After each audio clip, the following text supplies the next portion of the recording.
যে বিল্লারং শেষ অব্দি ফাঁসি হয় আর কি, 1982 সালে ফাঁসি হয়, তিহার জেল ফাঁসি হয়েছিল। আপনারা যদি ব্ল্যাক করেন নেটফ্লিক্সে যদি দেখে থাকেন, সেখানে বিল্লারঙ্গের কিন্তু ফাঁসির দৃশ্য ছিল, মানে সেখানে কিন্তু সেই পোর্শনটা কিন্তু ছিল। তো খুবই মর্মান্তিক, খুবই ঘৃণ্য একটা ঘটনা ছিল। এবার এই ঘটনাটা এতটাই ডার্ক ছিল, যখন এটাতে সিরিজন হচ্ছে এবং তার ট্রিটমেন্ট এরকম, তখন বুঝতে যে সিরিজটা দেখতে কিরকম লাগছে। এখানে যেভাবে ক্রাইমটা দেখানো যায়, ক্রাইম দেখানো বলতে এরকম না যে মানে ধরুন গুলি গলা চালাচ্ছে বা গলা কাটছে, ওই ক্রাইমের কথা বলছি না, কিন্তু এখানে এই যে ক্রিমিনাল যেটা দেখানো হয়েছে, যে ছেলে দুটো যে অভিনেতারা প্লে হয়েছে, তাদের মানে ক্রাইমটা এখন দেখাচ্ছে, তাদের যে সাইকি, তাদের যে মানে তাদের যে মাইন্ডসেট। হ্যালো এভরিওয়ান, আমি সৌভিক, ওয়েলকাম টু সিনেগানি। কথা বলবো এই ভিডিওর মধ্যে অ্যামাজন প্রাইম ভিডিও সিরিজ রাগ, যেটা আমি কমপ্লিট করলাম। আমি এই সিরিজটা অনেকটা সময় নিয়ে দেখলাম এবং তার থেকেও বড় কথা হচ্ছে যে এই সিরিজটা দেখতে আমার সময় দিয়েছে, তার কারণ হচ্ছে যে সিরিজটা এতটাই ডার্ক, এতটাই হন্টিং, এতটাই ডিস্টার্বিং যে আমার দেখতে অনেক সময় লেগেছে। এই সিরিজটা একটা আউটস্ট্যান্ডিং, একটা অসাধারণ সিরিজ হয়েছে। সিরিজের মধ্যে আমার কাছে কোনো নেগেটিভ দিক নেই। সিরিজটা আপনি কেন দেখবেন, কেন সিরিজটা আপনি দেখতেই হবে, চলুন সেটা ভিডিওতে আজকে আলোচনা করা যায়।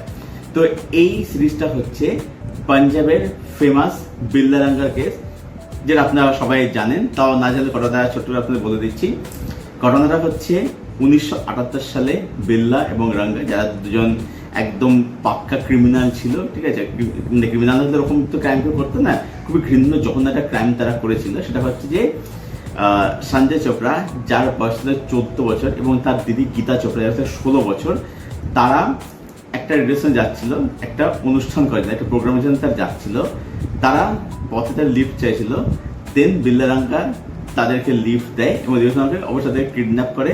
তো কিডন্যাপিং এবং পরবর্তীতে তাদেরকে ব্রুটালি মার্ডার করা হয় এবং বিচারে তাদেরকে মানে এই ঘটনাটা গোড়া থেকে নাড়িয়ে দিয়েছিল আর কি। এবং এদের যে বাবা গীতা এবং সঞ্জয়, তো তাদের বাবা হচ্ছে মদন মোহন চোপড়া, যিনি ইন্ডিয়ান নেভির একজন উচ্চপদস্থ অফিসার ছিলেন। এটা ছিল অ্যাকচুয়াল ঘটনা, এই সিরিজের মধ্যে সেটাই দেখাচ্ছে। তবে এখানে নামটাকে চেঞ্জ করা হয়েছে এবং অবশ্যই মানে একটা লিবার্টির জন্য কিছু ফিকশনাল এখানে করা হয়েছে। এবং আপনারা সবাই জানেন যে বিল্লারং শেষ অব্দি ফাঁসি হয় আর কি, 1982 সালে ফাঁসি হয়, তিহার জেল ফাঁসি হয়েছিল। আপনারা যদি ব্ল্যাক করেন নেটফ্লিক্সে যদি দেখে থাকেন, সেখানে বিল্লারঙ্গের কিন্তু ফাঁসির দৃশ্য ছিল, মানে সেখানে কিন্তু সেই পোর্শনটা কিন্তু ছিল। তো খুবই মর্মান্তিক, খুবই ঘৃণ্য একটা ঘটনা ছিল। এবার এই ঘটনাটা এতটাই ডার্ক ছিল, যখন এটাতে সিরিজন হচ্ছে এবং তার ট্রিটমেন্ট এরকম, তখন বুঝতে যে সেটা দেখতে কিরকম লাগছে।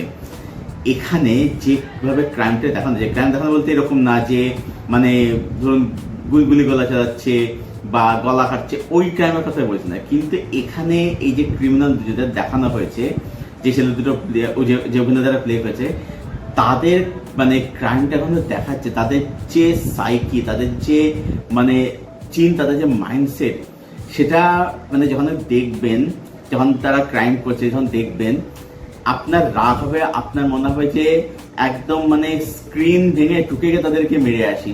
আপনার এতটা কষ্ট হবে, এতটা হন্ট করবে সেই ইয়েটা আর কি।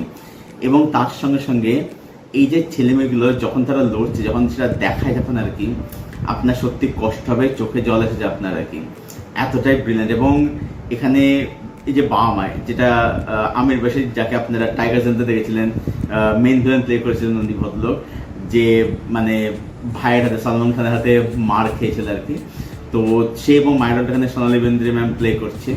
তো এই যে বাবা মার এই যে কষ্ট, এই যে ফ্যামিলি যে ভেঙে গেল, এই যে ব্যাপারটা, এটা কেমনভাবে দেখিয়েছে, আপনার কষ্ট হবে ছেলেমেয়েগুলো এই যে করুণ পরিণতি দেখে, এবং এই বাবা মায়ের এই কষ্ট দেখে আপনার চোখে জল আসবে, এতটা ডার্ক ইমোশনাল। এখানে যে আলিফ হোসেনের ক্যারেক্টারটা, যে এখানে মেইন কেসটা ইনভেস্টিগেট করছে, তার উপরে যে বাঙালি ভদ্র যে দিব্যেন্দুবাবু, এই যে তার উপরে এত প্রেশারাইজ করে, কারণ হচ্ছে কি যে দিব্যেন্দুবাবুর ক্যারেক্টারের উপরেও কিন্তু প্রেশার রয়েছে।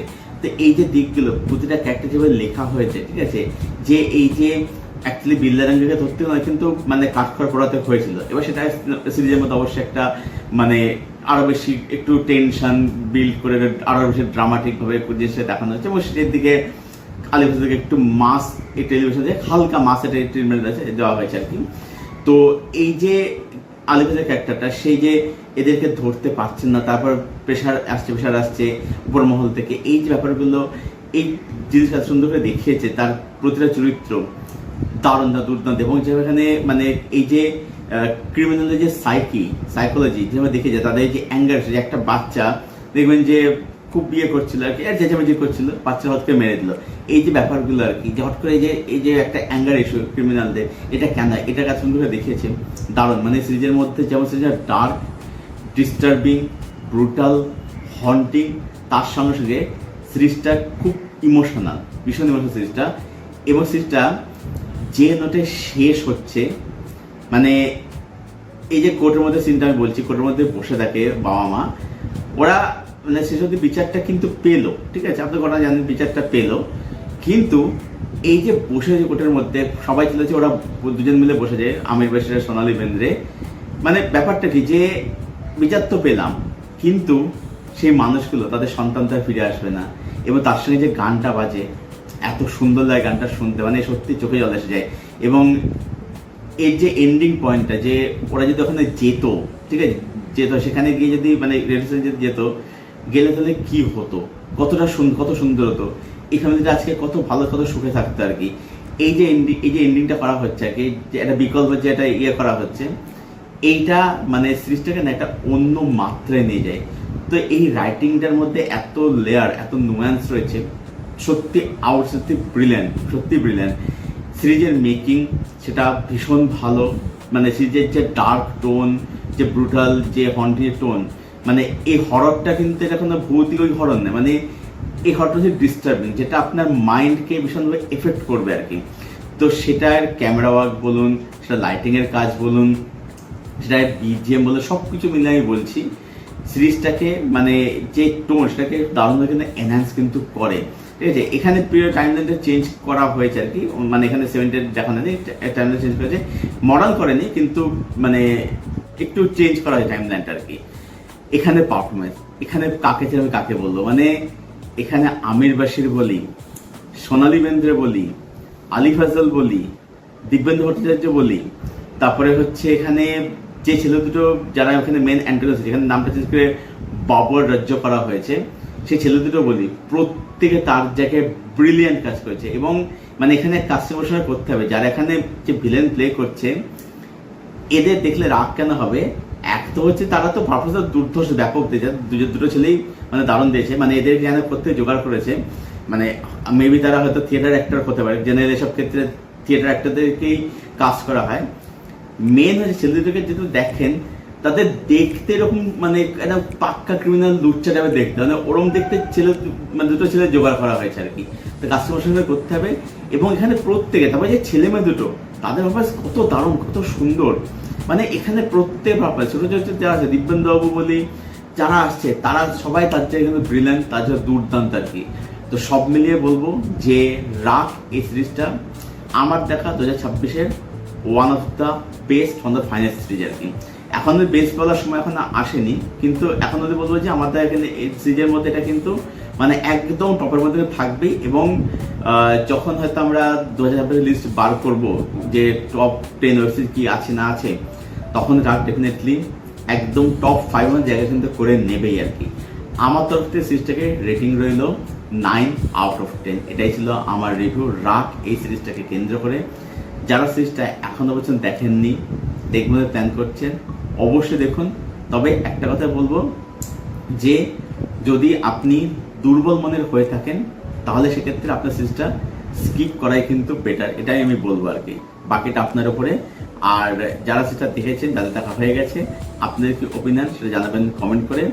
আর যারা দেখবেন প্ল্যান করছে, তারা যেটা বললাম ওটা মাথায় নিয়ে দেখুন এবং দেখে জানাবেন কমেন্ট করে কীরকম লাগলো। আর ভিডিওটা ভালো লাগলে অবশ্যই লাইক করবেন, শেয়ার করবেন, চ্যানেলটাকে অবশ্যই সাবস্ক্রাইব করবেন। চলুন ভিডিও এখানেই শেষ করছি, দেখা হচ্ছে আপনাদের সঙ্গে পরবর্তী ভিডিওতে। Till then stay best, stay healthy, keep watching good content.